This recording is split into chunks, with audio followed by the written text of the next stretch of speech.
An update on the no-till. You can see it's growing pretty good.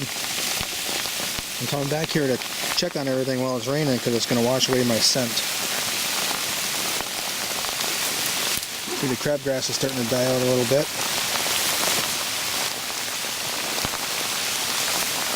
Here's the one that's caged. That's really growing good. I have to shut this camera off because I can't get it this wet. I think we got us a downpour. Wow. Look at that.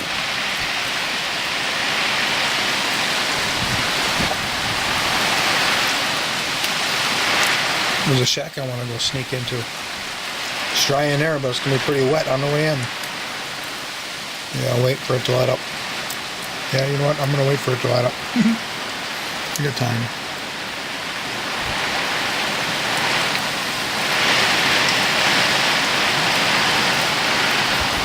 This is a bed here at camp that I rocked out and took all the grass clumps out of it.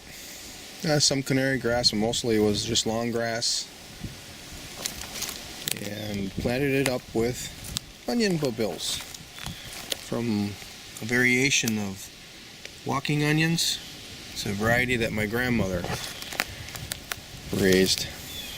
I got the original stock from her, and you can see I've got a path here in the center, and this actually slopes downward, and I got these little speed bumps so the water soaks in. You see it soaked in right there. There's a speed bump, and I actually planted that speed bump, those speed bumps with onions too.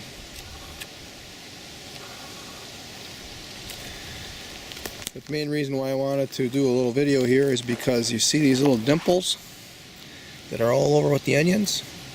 I planted hazelnuts. These are beaked hazelnuts. There, you can see one in there. These are beaked hazelnuts that are harvested from the wild nearby. So it's just kind of a wild thing. Well, I know the squirrels and the mice will want to dig them up.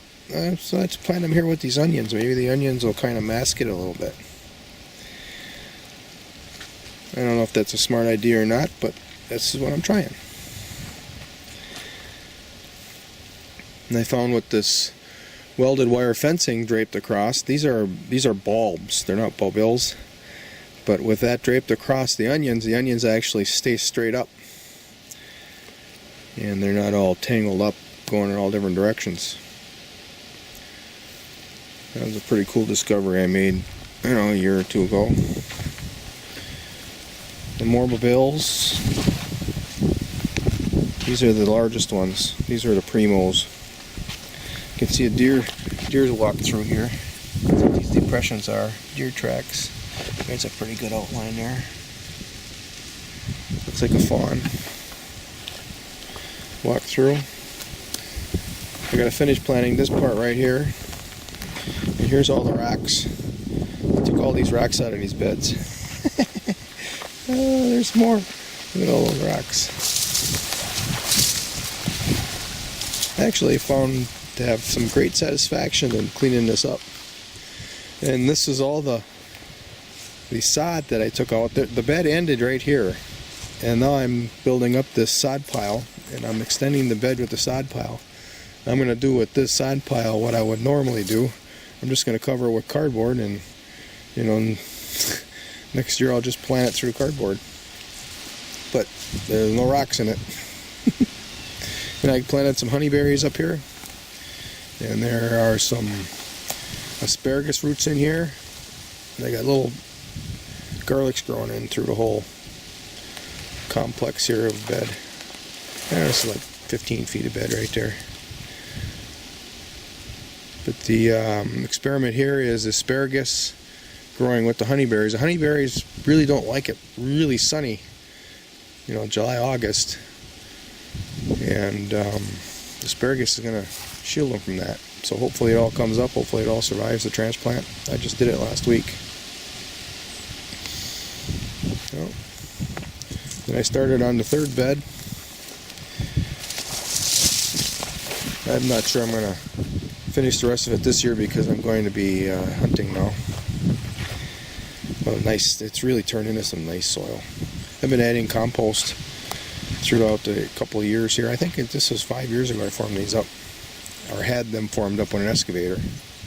This is the sod I've been pulling out of here. That's long grass mostly. This is the rest of the bed here, going all the way over that way. That's the longest one.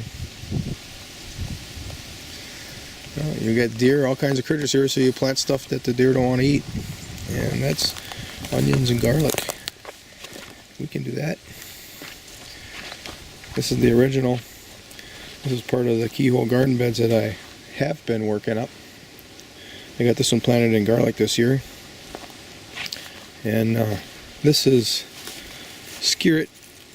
The deer ate all the leaves off the skirret. Ants actually were farming aphids on it. But there's still leaves persisting down there. We're going to have to dig it up and find out if we got any roots.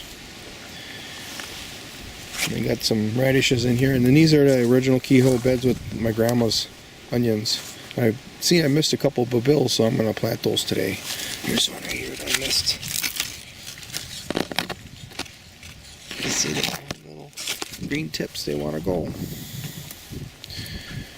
There's some kohlrabi in here yet.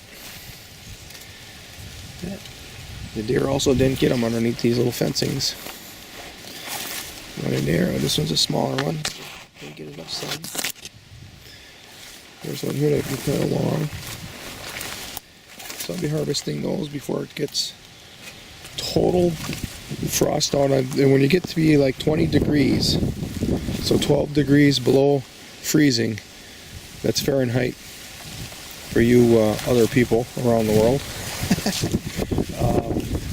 Then they get soft.